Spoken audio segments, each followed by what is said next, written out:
Hi, my name is Prince Emba, and I'll be reading an excerpt from one of Frederick Douglass's speeches. Ladies, gentlemen, and friends, as I am a stranger among you and a sojourner, you will, I hope, allow me a word about myself by way of introduction. I want to say something about the day upon which we are met. Coincidences are always more or less interesting, and here's one such of a somewhat striking character. This day has for me a special interest. It happens to be the anniversary of my escape from bondage. 56 years ago today, it was my good fortune to cease to be a slave. I should tell personnel and to become a man. It was upon the 3rd day of September 1838 that I started upon my little life work in the world. It was a great day for me. With slavery behind me and all that great untried world before me, my heart throbbed with many anxious thoughts, so as to what the future might have in store for me. I will not attempt here any description of what were my emotions in this crisis. I leave you to imagine the difference between what they were and what they are on this happy occasion. I then found myself in a strange land, unknown, friendless, and pursued as if I were a fugitive from justice. I was a stranger to everyone I met in the streets of the great city of New York.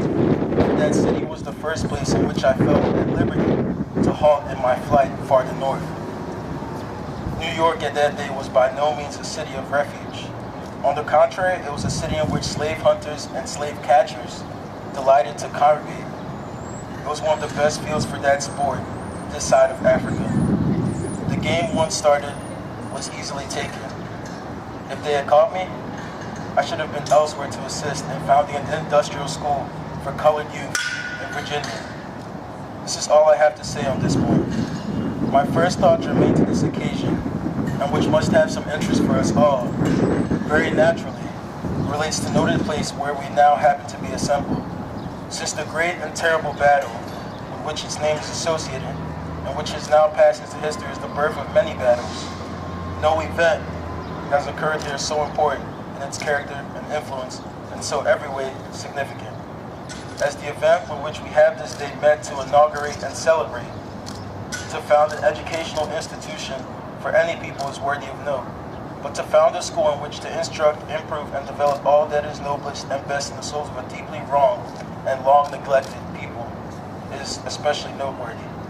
This spot, once the scene of fratricidal war and the witness of its innumerable and indescribable horrors, is we hope to be hereafter the scene of brotherly kindness, charity, and peace. We are to witness here a display of the best elements of advanced civilization and good citizenship. It is to be the place where the children of the once enslaved people may realize the blessings of liberty and education, and learn how to make for themselves and for all others the best of both worlds.